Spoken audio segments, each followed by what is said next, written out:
looking back on my decision to just go into the Special Forces and call it a day, I could have thrown a packet in and did some Delta time. But I do know people that went there, about 12 of them. 4 of them are dead. 6 of them are fucking broken. 2 of them that are not physically fucking maimed are crazier to the point they're dangerous.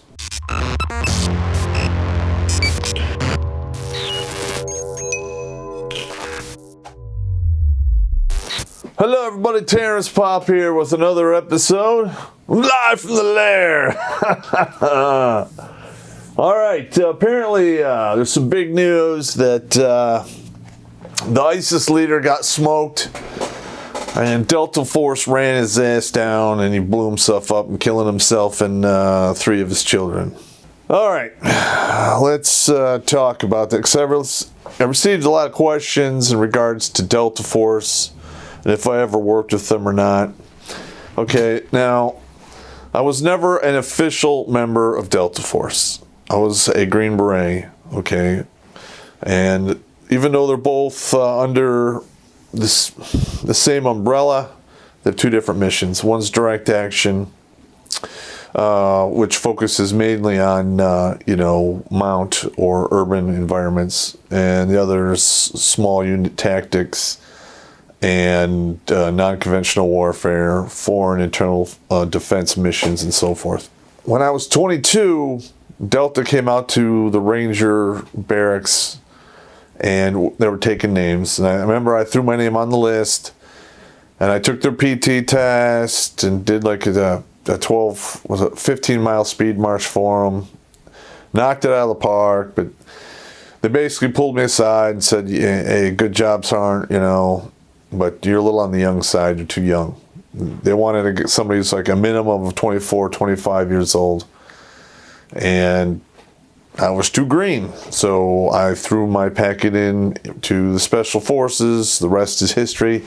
And I already made a couple of videos about the selection and all the other bullshit in the past. But you guys can catch up on those if you want. Back in the day, it was frowned upon by the regiment to release anyone to go to Delta. Okay, there was all kinds of poaching going on, and there was a lot of inter-service rivalry and whatever in regards to keeping their people. So I guess they got around that because a large majority of the individuals have been basically recruited out of the 2nd Ranger Battalion. A large majority of them come from there.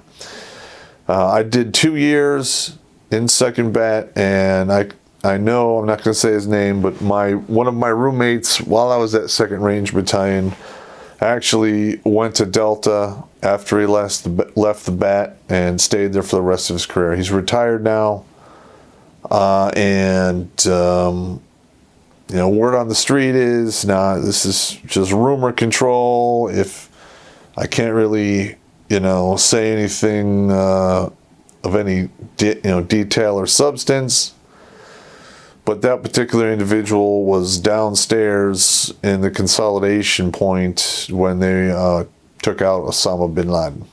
All right, so let's talk about some similarities between Osama bin Laden and this big Baghdadi guy, Baghdad whatever his fucking name is. They always have these crazy stupid names and long ass beards. Okay, so, I read the article in the New York Times, the Washington Compost about Baghdadi. And they called him some kind of austere scholar, and they were talking about him in very respectful terms. This is the same guy who ordered men and women and children to be buried alive, did mass killings, set people on fucking fire, ran a slave trade and a sex slave trade, and, basically ran amok in that country, and it affected several countries around it, and it probably will for years to come. And, it's just so blatantly obvious that the media we have are so out of touch and so out of fucking control that they would fucking do something like this, because they hate Trump. So I found that, in very poor taste. Now, in regards to how they both died, okay, Osama bin Laden hiding behind one of his wives who was, slightly wounded in his, demise before they spun him up like a spider and brought him back in a body bag. And, from what I was told, he had like 4 or 5 weapons around him, hand grenades, the whole deal, and he just, died poorly. Now, Baghdadi, had a suicide vest on and basically, blew himself up and killed his 3 children, which I find reprehensible. I've been around the block. I understand war is a brutal thing.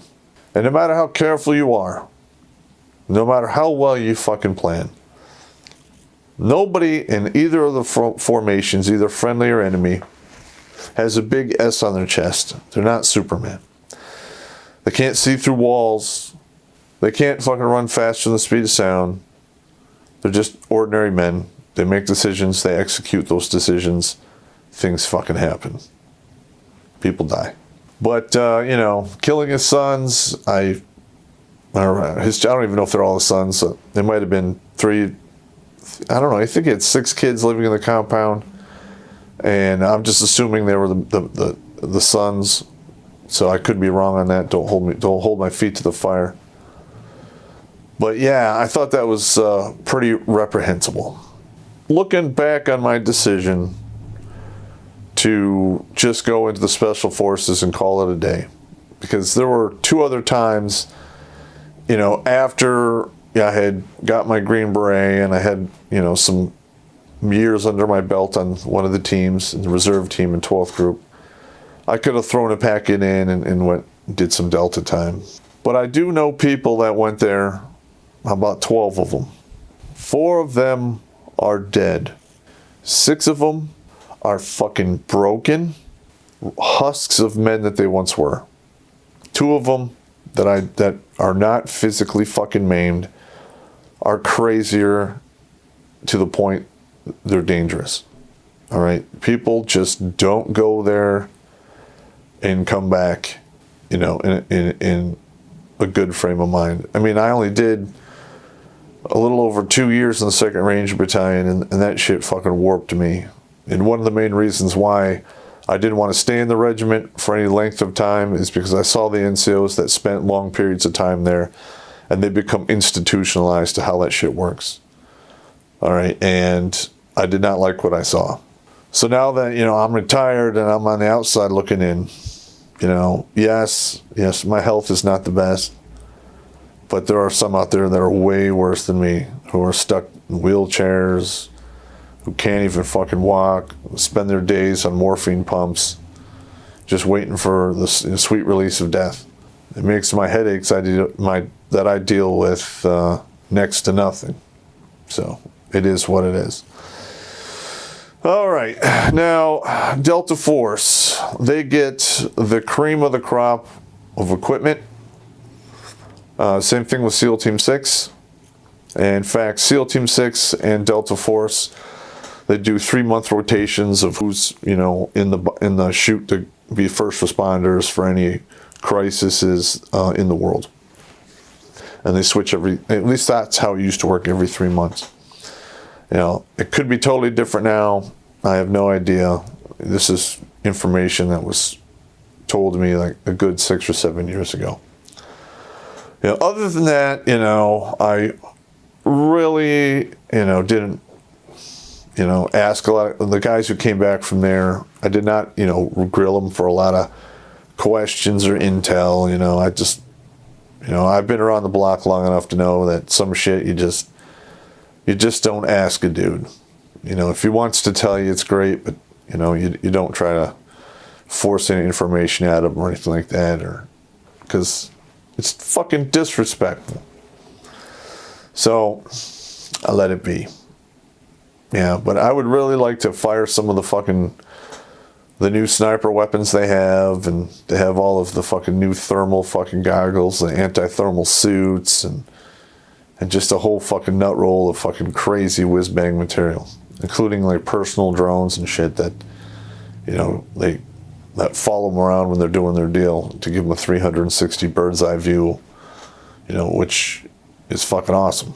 That's probably, the thing is a lot of that stuff that hits Delta Force will stay there anywhere from 2 to 5 years, and then it spills over into the regular force. So you'll see the conventional army get a lot of the whiz-bang cool shit that Delta's using right now in 2 to 5 years.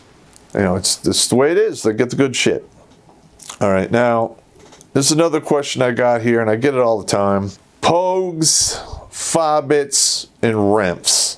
Okay, I don't know what a POG stands for, but a fobbit is an individual who stays on a forward operating base, never goes outside, never does shit.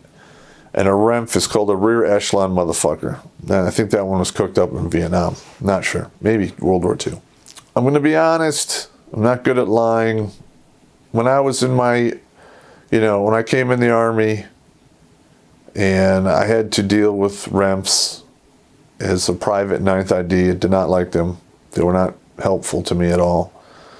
Other than the couple of supply sergeants who, you know, I made friends with because I was a pack rat and I knew where everything was and how to steal it. But that's neither here nor there. And in the military, it's not stealing, it's reacquiring and putting on a different property book. But yeah, and I understand there's a lot of animosity between the fobbits, the remps, and you know, the pogues. Because a lot of them, you know, because the Army award system is so fucking broken that these guys don't fucking risk a hair on their head. They manage, you know, whatever the fuck they're doing inside the fob. And at the end of their deployment, a lot of times, they get a fucking Bronze Star. For instance, Abu Ghraib. I was the guy they picked to stand up the AFIS PX on Abu Ghraib. So, you know, I set up the building, drove my ass at 5:30 in the morning to fucking Victory to deal with the sporadic mortars of the AFIS fucking supply yard, which at some points was relatively severe. Made a bunch of fucking deals. I made a whole video about it. And I did it for almost a month before I got moved out to be the non-commissioned officer in charge of Abu Ghraib prison. But in that month, you know, I was buying pallets of fucking Gatorade for $50, a whole fucking pallet. Yeah, some of them were destroyed. So fucking what? And I was selling 2 Gatorades and 2 chips for like $5 fucking. My cost for all that shit was like 70 cents. So everything above that was profit. So when I left, I think we had $22,000 in profit in the till for that AFIS location.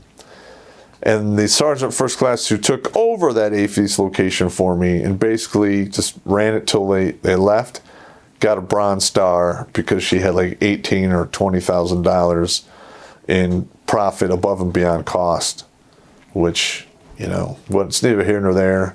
The 202 MI battalion, which is an active duty battalion, was run by a piece of shit. Sergeant Major was a fucking walking dweeb idiot, and 73% of their headquarters all got a Bronze Star, whereas 11% of the 425, who were on the ground every fucking day, risking their lives, got fucking Bronze Stars. So, and those questions, you know, I mean, that happens all the fucking time. I'm sure you're gonna hear about you know, guys getting the Medal of Honor for the next 20 fucking years from shit that happened in Iraq in 2003, 4, 5, 6, 7, 8, 9, and 10, because there's a lot of motherfuckers that went above and beyond, did some fucking amazing shit. I know of about 4 or 5 of them who got fucking Silver Stars or Bronze Stars.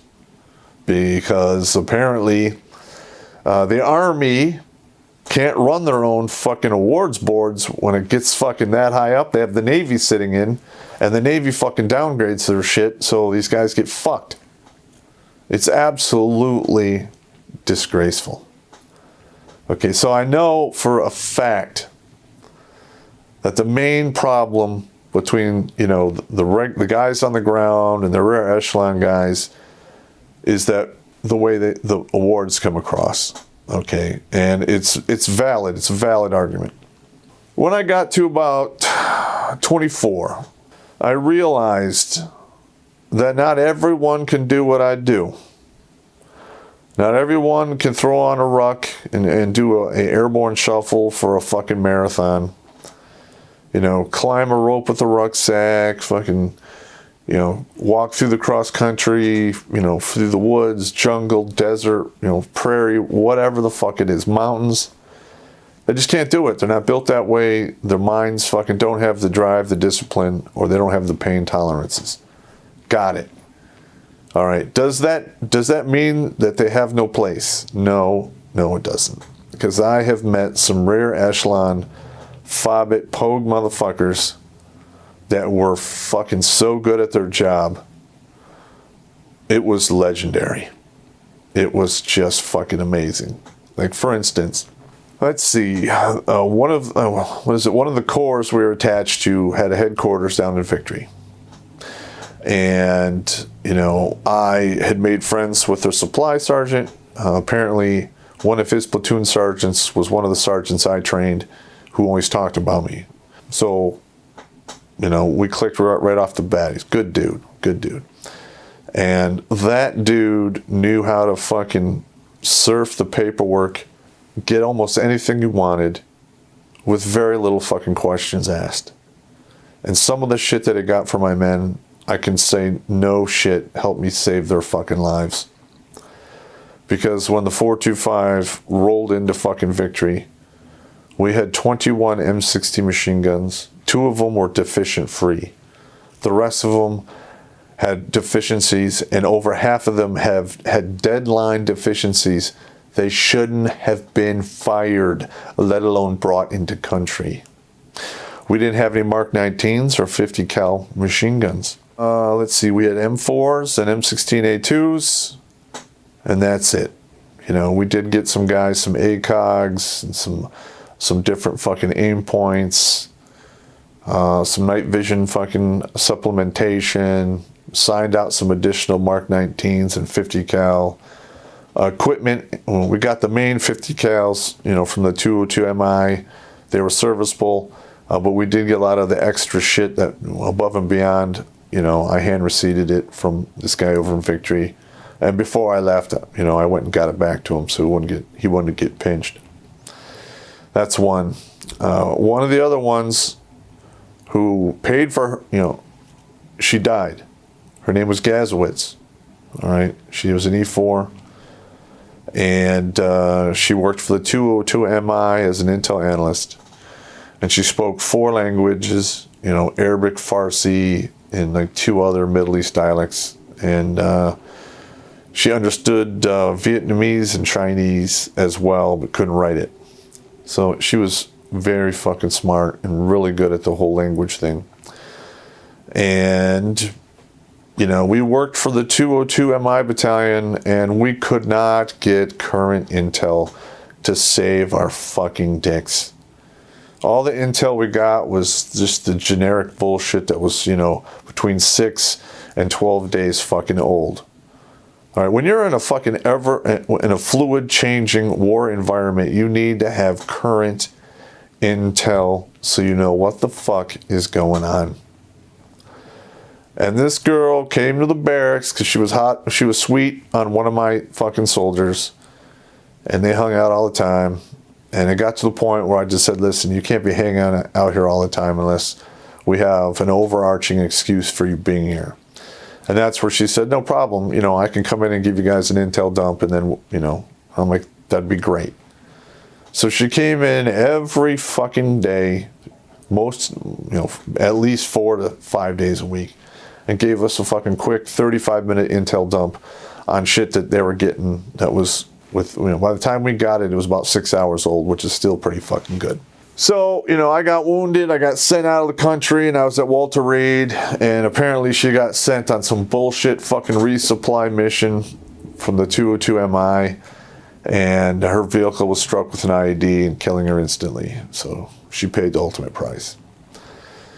and she was, a FOB rear echelon individual, and, she was fucking outstanding. She paid for it with her life, and that's a terrible shame. Now, the next ones I want to say that were really fucking out, just above and beyond were the people who ran the Army supply yard on Victory, because that was getting mortared all the fucking time. They had people standing out there by fuel billets and other fucking stations without a lick of fucking overhead cover, all day long. They were taking crazy fucking casualties. I believe by the time I was aware of what was going on with these guys, they were down to 42% strength. And this is a supply outfit that is inside the walls of Victory, taking that kind of fucking casualties. That is fucking D-Day level fucking casualties, and that is unfucking acceptable. And when I found out that that was going on, that's when I fucking went down to the HQ on Victory, walked in the door, and I said, who's responsible for the supply yard? Because I want to know what name to write on the IG complaint to end their fucking career. And I raised a huge fucking stink. My commander got yelled at about it. I got yelled at it by the battalion commander and sergeant major for, interfering in shit that's not my business. But by the time I went back there 4 days later, those same people who were standing out in the open without any overhead cover were in sandbag bunkers with overhead fucking cover. So they weren't constantly fucking exposed to mortar fire, which was coming in quite a bit. And the main headquarters people were working inside a large supply building, which was made of corrugated tin. So they would get, mortar rounds would come right through the roof and explode inside the building. And after I pitched a bitch, they'd actually ran sandbags to the point where they were about 4.5 feet high, and they had basically built like a labyrinth inside the building. So if a mortar round came in, it would only affect like an 8 by 12 square area instead of throwing the fucking shrapnel across the entire fucking, working area, fucking peppering, 6 to 8 people at a time.